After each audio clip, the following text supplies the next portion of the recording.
Ketika orang tersebut meluncur dari ketinggian H, maka kecepatannya akan bertambah. Dengan adanya ketinggian, maka tentu saja akan menimbulkan energi potensial. Nah, sesuai dengan hukum kekekalan energi mekanik, di mana energi mekanik di atas harus sama dengan energi mekanik di bawah.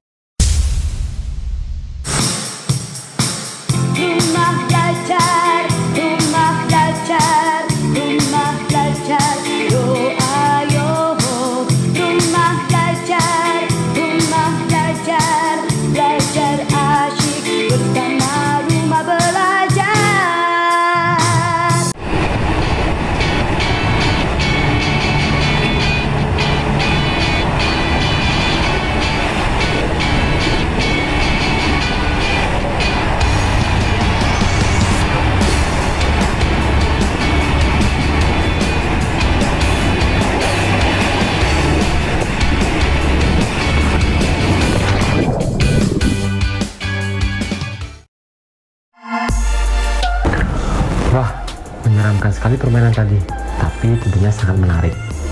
Nah, sahabat rumah belajar tentu pernah melakukannya. Nah, kalau kita perhatikan tadi, ketika meluncur ke bawah, semakin lama kecepatannya semakin bertambah. Mengapa bisa seperti itu? Apakah ada hal mistis di sini? Oke, kita tidak bahas secara mistis, kita akan bahas secara fisika, karena kita akan membahas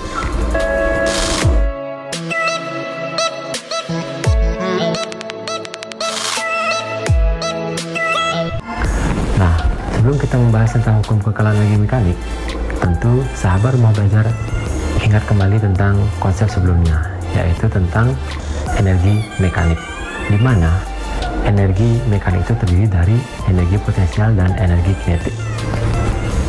Mana dia? Ayo keluar. Nah, ini aja. Energi potensial. Energi potensial ini dapat kita hitung dengan persamaan EP sama dengan M dikali G dikali H, di mana M sama dengan massa benda, G adalah percepatan gravitasi benda, sedangkan H itu adalah ketinggian dari benda tersebut. Sedangkan energi kinetik dapat kita hitung dengan persamaan EK sama dengan setengah mv kuadrat, di mana M adalah massa benda, sedangkan V adalah kecepatan dari benda tersebut. Sebelum kita membahas tentang hukum kekekalan energi mekanik, maka ada baiknya kita perkenalan dulu. Nama Bapak adalah Dewa Made Yuda Andika, di mana bisa dipanggil dengan Pak Yuda. Bapak pengajar fisika di SMA Negeri 4 Denpasar. Oke, cukup dulu perkenalannya. Sekarang kita akan bahas tentang hukum kekekalan energi mekanik. Oke, coba perhatikan gambar berikut ini. Ketika orang tersebut meluncur dari ketinggian H, maka kecepatannya akan bertambah. Dengan adanya ketinggian, maka tentu saja akan menimbulkan energi potensial. Nah, sesuai dengan hukum kekekalan energi mekanik, di mana energi mekanik di atas harus sama dengan energi mekanik di bawah. Maka, dengan berkurangnya energi potensial akan mengakibatkan bertambahnya energi kinetik, sehingga energi mekanik atau energi totalnya akan tetap. Jadi, ketika ketinggian maksimum, maka akan kita dapatkan energi potensialnya maksimum, sedangkan energi kinetiknya minimum. Sedangkan pada ketinggian minimum, maka kita akan dapatkan energi potensialnya minimum, sedangkan energi kinetiknya maksimum.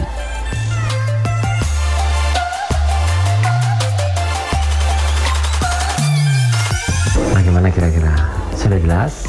Nah, agar lebih memahami tentang hukum kekekalan energi mekanik, mari kita perhatikan ilustrasi berikut ini, di mana tentu sahabat rumah belajar mengenal Tony Hawk.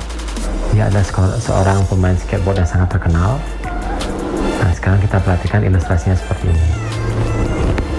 Oh, iPad-nya mana ya? Tunggu sebentar.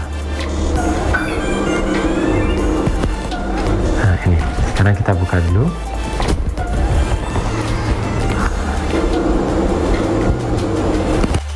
Ketika kita letakkan Tony Hawk di sini, maka kita lepaskan, dia akan bergerak seperti ini. Wah, terlalu cepat. Kita kita perlambat dulu. Nah, ketika berada pada ketinggian tertentu, seseorang itu akan memiliki energi potensial, di mana semakin lama ketika ketinggiannya berkurang, maka tentunya energi potensialnya akan berkurang.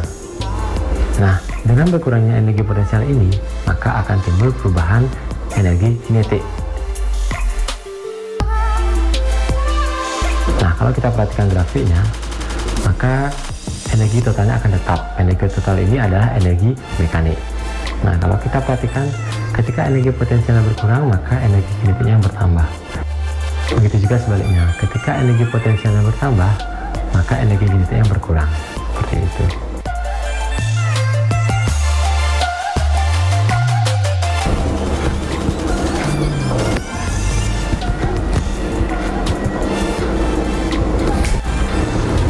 Wah, ternyata main skateboard itu sangat susah, tapi tidak apa. Yang penting sahabat rumah belajar bisa memahami tentang hukum kekekalan energi mekanik. Jika sahabat rumah belajar ingin belajar skateboard, nanti kita bisa coba di lain waktu. Oke, sampai di sini dulu. Semoga ini bermanfaat. Rumah belajar, belajar untuk semua. Rumah belajar, belajar di mana saja, kapan saja, dengan siapa saja. Ayo belajar bersama kami, Duta Rumah Belajar.